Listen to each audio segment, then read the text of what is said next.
A discouraging win, I suppose. Pacers beat the Nets by 5. They were up 20. They had an awful fourth quarter. Thank God for the hero of the week, Ben Mathurin. So much to get to on today's Locked On Pacers podcast.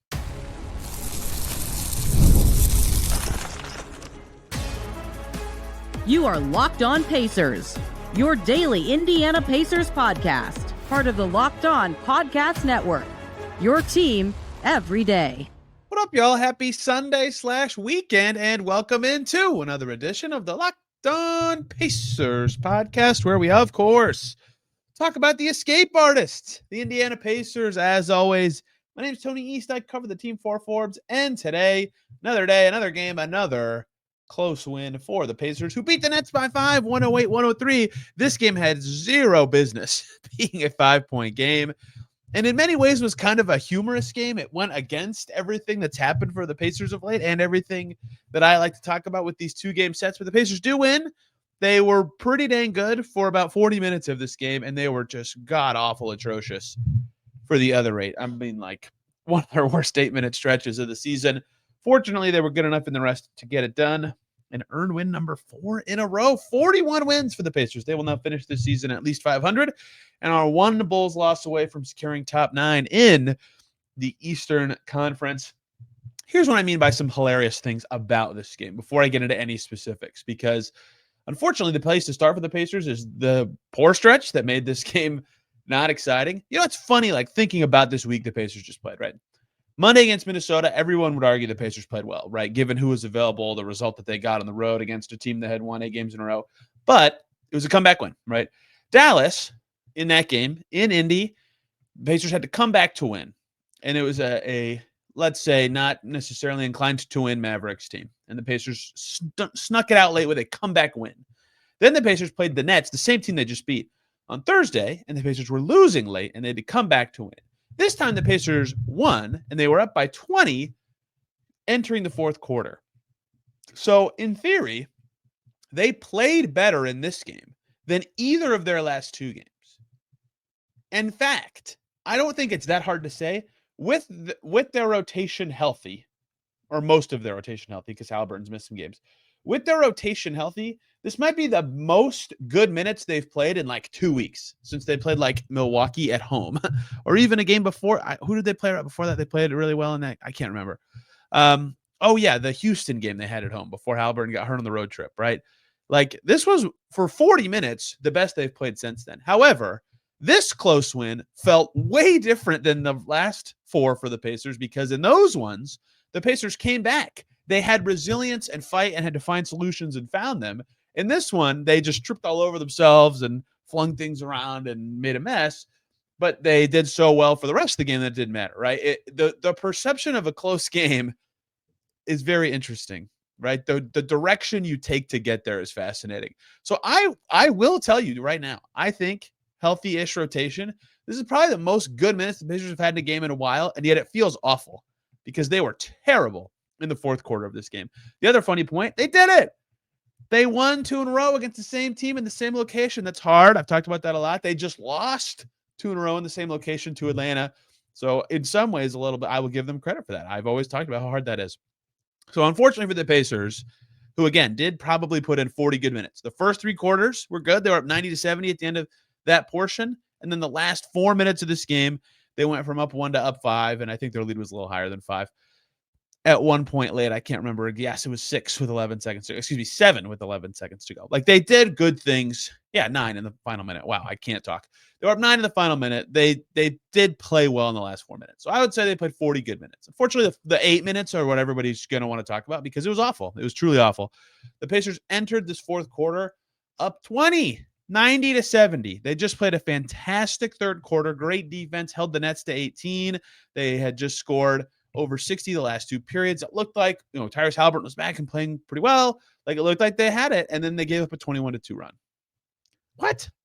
It was out of nowhere too, right? They start the quarter with the bench group: Walker, McConnell, Thomas Bryant. I can't remember. Obi Toppin was on the floor. Basically a full bench group. They only gave up 3 points, but they couldn't score, right? So they sub with 10 minutes, 22 seconds to go. Nick Claxton makes a free throw. Cam Johnson scores. Keon Johnson scores.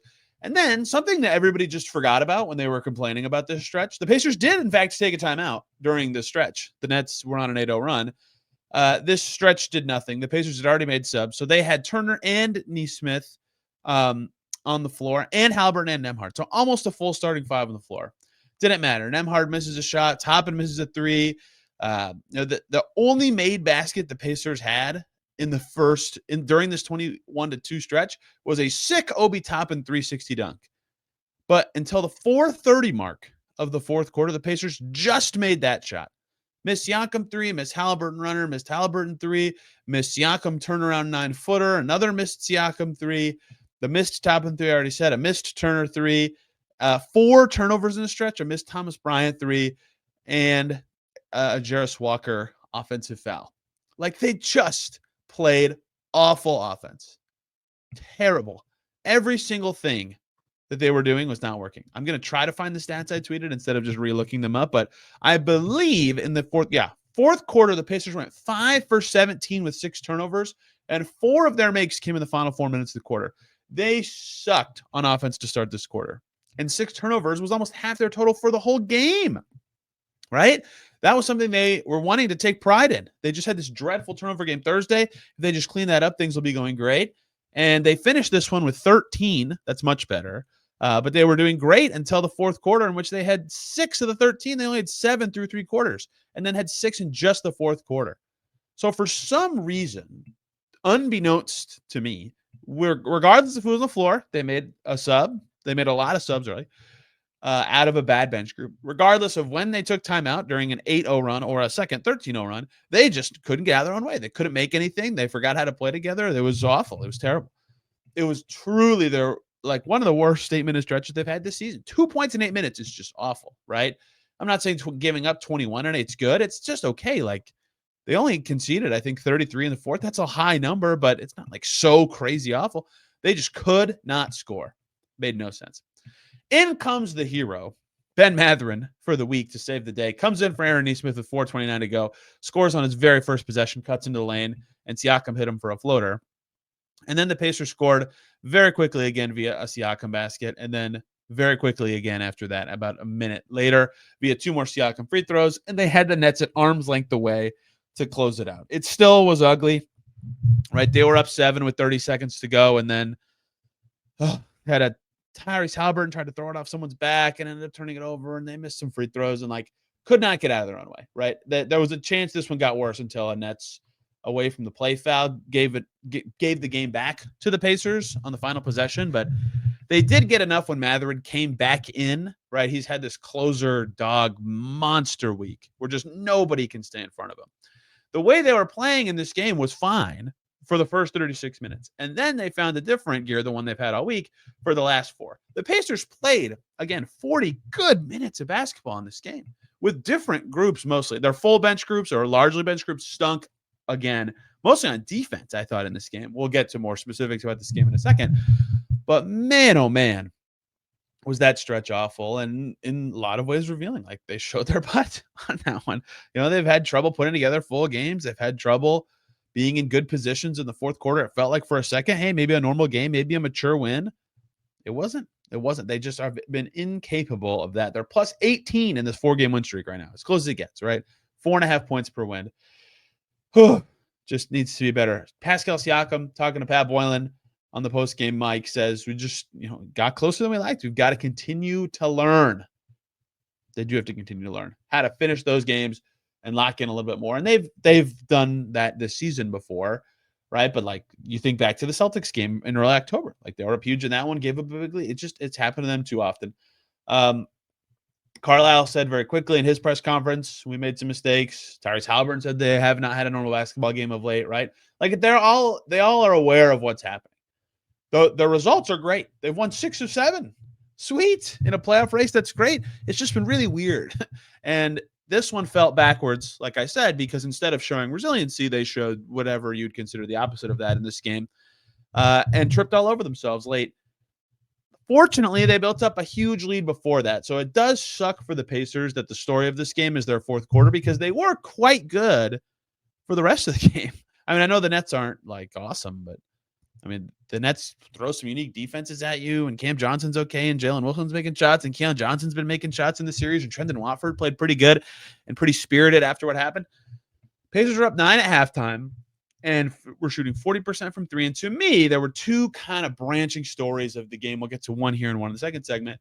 One is that Tyrese Haliburton was back, and I thought, if you think about what his season has been, or really what even, let's just use the year 2025, right? He played well after the NBA Cup, and then in 2025 continued to play pretty well, close to his 2 years ago level, I thought. Then he had time off at the All-Star break, and right after the break, he looked faster and more effective and was making everything. And all of a sudden, and everybody was like, hey, can he make like All NBA if he keeps doing this? Because he looks like amazing again. And then he got hurt in the Houston game and missed the next 3. Then he came back for 3 games, and I thought he played okay, right? Double-doubles in all these games. He had 14, 14, and 24 points in his next 3 in that stretch, including the game winner against Milwaukee, and then had 10, 10, and 15 assists. Like, that's good. It's really good, right? But he didn't feel the same watching Tyrese Haliburton. The blur, the speed that I kept talking about after the All-Star break of like, oh, he looks faster to me. Like, this is why he looks so good. Wasn't quite there. He's still playing well, to be clear. Much better than he was early in the season. Just felt different. Then he missed 3 more, right? Minnesota, Dallas, and the second Brooklyn game. He returns today. Tyrese Haliburton, the back injury, back in the lineup for this game. Blazing hot start. 10 points in the first quarter, maybe even finished with more than that. Like several assists early. Looked great to start the game. Great. In the first half, Tyrese Haliburton had 13 points and 5 assists and no turnovers. He was 4 for 8 from the field. He only missed 1 2-point shot. His second half, he slowed down a lot. He acknowledged that himself post-game when talking through this. 1 for 5, missed both his twos, but he had 7 assists and 6 rebounds. He did have 2 turnovers. Very abnormal for him in that way, but still was largely extremely positive for the Pacers, right? I think he hit a 3 early in the third or pretty late in the second, and then that started to trap him. So he finishes with 16 and 12. His double-double streak continues, plus-minus of 8 in a 5-point win. That's all very good. I felt like, and specifically on his only made 3 in this game, he felt a little faster than the previous 3 games he played, pre-back injury, but not quite as zippy as he did in the games coming out of the All-Star break before that. When he hit his only 3 this game, he was running fast in transition with the ball, engaged his defender, and then went to that Tyrese Haliburton step back. Like that shot to me is the one that really shows you his health, both in the speed he can do it and his confidence to actually do it, and a little bit how much space he creates. And he kind of had the trifecta in that one. So not a perfect game from him. He missed 5 threes and 3 twos, but the fact that he took 7 twos and got to the line 5 times tells you a lot about how much wiggle he had. So the stat line wasn't awesome, but it was pretty good, and I thought he played really well, and he played really well early, which mattered in this game because the Nets started to trap him, right? The way they were trapping Mathurin last game, they did that to Haliburton today, and Mathurin at times, and that's a good strategy, right? If Tyrese Haliburton's playing well and he's scoring efficiently in the first half of your game, you don't want him to do that if you're the Brooklyn Nets. You'd like to trap him and force him off the ball. Sounds great. Unfortunately for the Brooklyn Nets, the Pacers' front court was really good and kind of kicking their tails and trapping Tyrese Haliburton. Man, hey, those guys had some pretty easy shots. That's part 2 of what I want to get to of how the Pacers won this game, plus Mathurin late, plus Tony Bradley. We got to talk about Tony Bradley, his contract situation for a little bit coming up. Before we do any of that, ever check on your bank account, wonder where'd all my money go? Between dining out, online shopping, entertainment, it's easy to lose track. That is where Monarch Money comes in, your personal CFO, giving you full visibility and control over your finances. Monarch Money isn't just a budgeting app, it's a complete financial command center. You can track all your accounts, investments, and spending all in one place so you can stop managing your money and start building wealth. When you start using Monarch Money, you realize just how much you're spending on things like food delivery. Now you budget smarter and save more instead of juggling multiple apps. You can use Monarch to check your finances, track spending, and even plan long-term goals. Managing money with your partner smoother than ever. You can track shared and personal accounts, set goals, and stay on the same page without the stress. Take control of your finances with Monarch Money. Use code LOCKEDONNBA at monarchmoney.com for 50% off your first year. That's monarchmoney.com. Code LOCKEDONNBA for half off your first year at monarchmoney.com. We're back here on Locked On Pacers. Thanks for making us your first listen today and every single day. Make Locked On Nets your second listen. Hear what they think about the 2 games in Indy, which the Nets will walk away -9, 2 losses. That's perfect for them, I would argue, including some decent games from young guys, right? Nothing exceptional, but pretty good. I think they'll take it.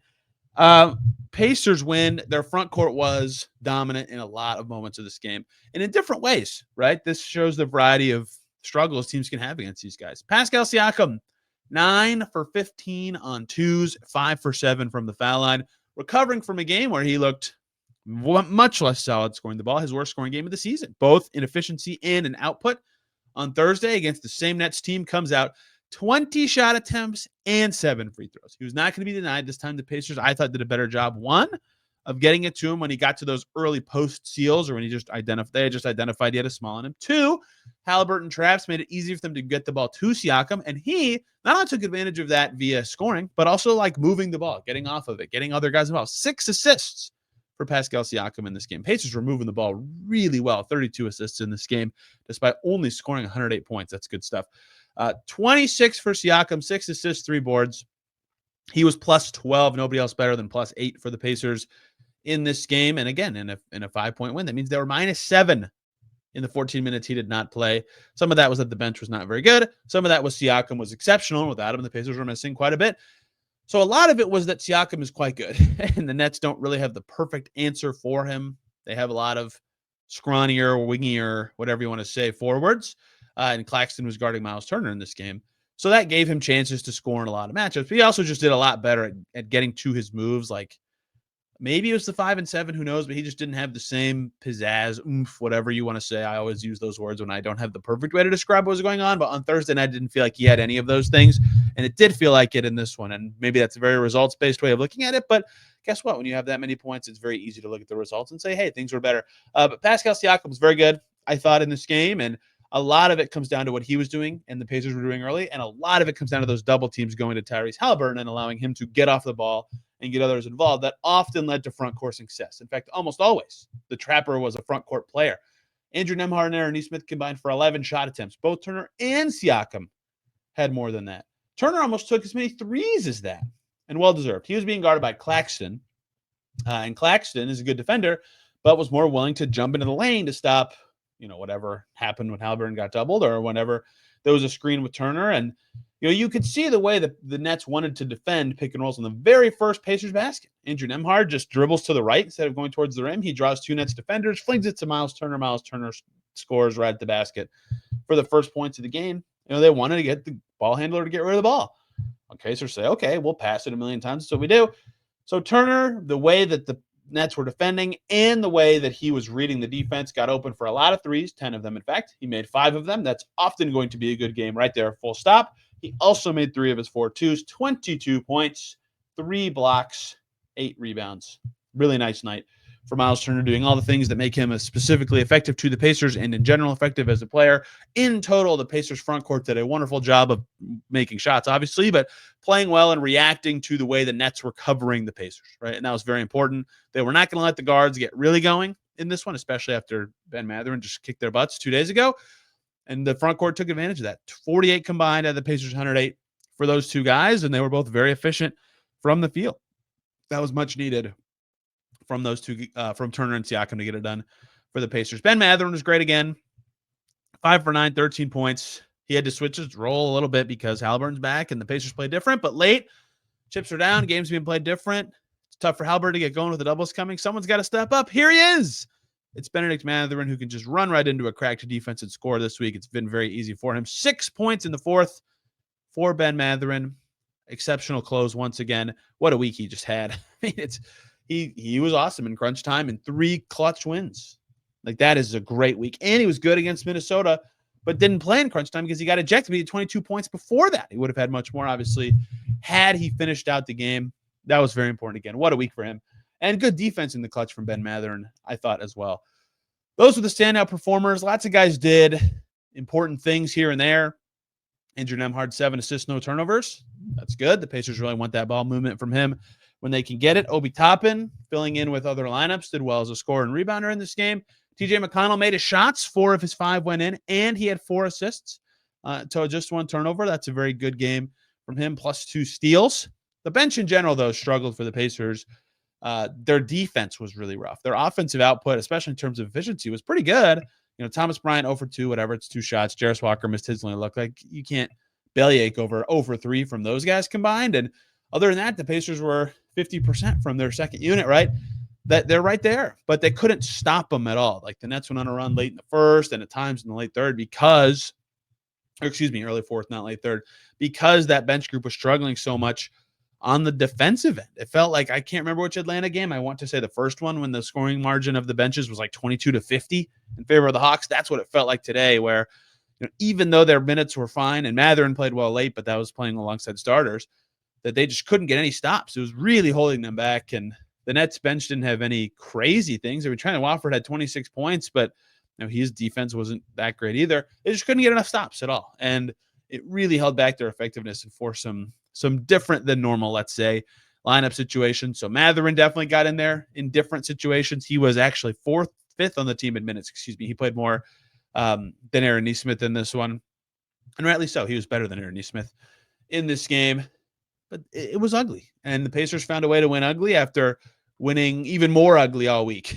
That's why this is so weird, right? They played better. I would argue they played better on Saturday than they did on Thursday against the Nets. But the minutes they didn't play well against the Nets on Saturday, those 8 minutes were way worse than any stretch they had on Thursday. And so the result doesn't look that much different. But like, they had 43 at halftime Thursday and like almost 60 this time. Like, everything just felt better until that just awful 8-minute stretch. Alas, you never have to apologize for the wins. That's 4 in a row for the Pacers. What a goofy week. What a wild week. Can I just see a normal game? Doesn't matter who wins. Can the Pacers play a normal, like, someone wins by 10 or 11 game? Someone cruises. There's an obvious story angle. What a strange, peculiar week. 11 deep bench today for the Pacers. I lost my train of thought mid-sentence there. Jarris Walker playing in the second half and playing fine. He had a lot of fouls, but, chipped in on defense, was more efforty than normal. That's good for the Pacers. I think that they were able to expand to that in a game like this. Their next week of scheduling gets a little bit harder. A couple other things to get to today, and it's mostly about Tony Bradley. We'll talk on Monday's show about what actually happens, assuming we find out on Sunday. His 10-day expired after Saturday. So, like, the Nets game, he was on the team, the second Nets game, but his deal expires, his second 10-day, going into Sunday. The Pacers now have to decide, do they want to sign him for the rest of the season and in turn the playoffs, or do they want to let that 10-day expire and look elsewhere? Without actually doing a lick of research right now or thinking about this in any detail, I would assume their considerations would either be a two-way conversion, which that is done because of the postseason in mind, right? So, like, does Quentin Jackson deserve a roster spot for the playoffs or something? Or do they just sign Bradley or any other center for the rest of the season? It is getting late in March. They have no financial reason not to do it. They should, and I'm almost certain will, have a 15th player for the playoffs.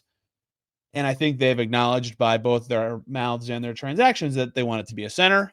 Jahlil Okafor, Moses Brown, Thomas Bryant trade, and Tony Bradley make that very clear. To insert my own opinion, Tony Bradley's played pretty well. He's been the best of the third center guys that they've had, getting second center opportunities in that one game, and played very well in Minnesota and has fit better in the system than I thought he would, right? Compared to my own expectations, he's been pretty good. So he might have been playing like as good as he could have reasonably expected, like very efficient, good on the glass kind of stuff. But I think he played well enough to earn it if they want to go that route. The free agent center market's not very good right now. And anyone who gets waived now, like, there's some buzz in Lakerland about, could Alex Len get waived if they convert a two-way? But Alex Len would not be playoff eligible for another team, right? So that's not there. Cody Zeller got waived. Like, he's a veteran with some skill. He got waived too late to be playoff eligible for another team. Like, it's very possible Tony Bradley, because the Pacers now know that he fits better than maybe I thought, it doesn't matter what I think, but he fits pretty well and can play well, is maybe their best option of like a third big who could be playoff viable. So if that is the case, which I think it is, I would imagine that they would like to have him for the rest of the season in the playoffs, and maybe they want to sniff around somebody else. I don't know. Conversions also tough now. G League season's not over, right? You can't sign another two-way guy. Mad Ants have 3 more games and then maybe the playoffs. So just a guess. We'll talk about what specifically happens on Monday's show because Maybe we'll find out Sunday. I would guess Tony Bradley is the favorite to get their last roster spot, but we'll see. Maybe they look elsewhere with center stuff. He played well. If he gets it, he earned it, right? I don't know that they can trust him or any center in the postseason yet. Maybe they just go to Obi Toppin as their backup 5 then, but you need the depth just in case of injuries, foul trouble, whatever you want to say. Ta-da. What a week for the Pacers. 4-0. Tougher week coming up. Wolves again, this time in Indy. Lakers, Wizards, and Thunder. OKC Thunder. Great team. We'll cover it all right here on the Locked On Pacers podcast. A lot of game breakdowns this week. We'll have a guest on Tuesday's show, or it'll come out on Wednesday, excuse me, I suppose. But lots of game recaps this week as the Pacers keep pushing for the postseason. Still in fourth as of now. The Bucks did win in Sacramento on Saturday. And I hope you guys enjoyed this show. You can find me on Twitter and Blue Sky at Tony Iris. This podcast has a Twitter account at Locked On Pacers. Back tomorrow talking some standings, watching more for the Pacers. Till then, everybody have a wonderful day.